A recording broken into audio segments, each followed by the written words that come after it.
കഴിഞ്ഞ പാർലമെന്റ് തെരഞ്ഞെടുപ്പിൽ വോട്ടർ പട്ടികയിൽ വ്യാപകമായ ക്രമക്കേടുകൾ നടത്തിയത് ജനാധിപത്യത്തിനേറ്റ തിരിച്ചടിയാണെന്ന് മുൻ KPCC president VM Sudheeran.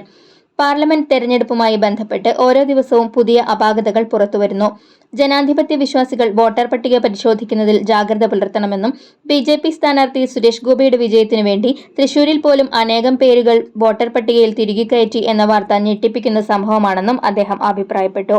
Elavally മണ്ഡലം 18-ാം വാർഡ് കോൺഗ്രസ് കമ്മിറ്റിയുടെ നേതൃത്വത്തിൽ സംഘടിപ്പിച്ച മഹാത്മാഗാന്ധി കുടുംബസംഗമം ഉദ്ഘാടനം ചെയ്ത് സംസാരിക്കുകയായിരുന്നു അദ്ദേഹം. PA മാധവൻ മുഖ്യപ്രഭാഷണം നടത്തി. അനിൽ അക്കരെ ഗാന്ധി സന്ദേശം നൽകി.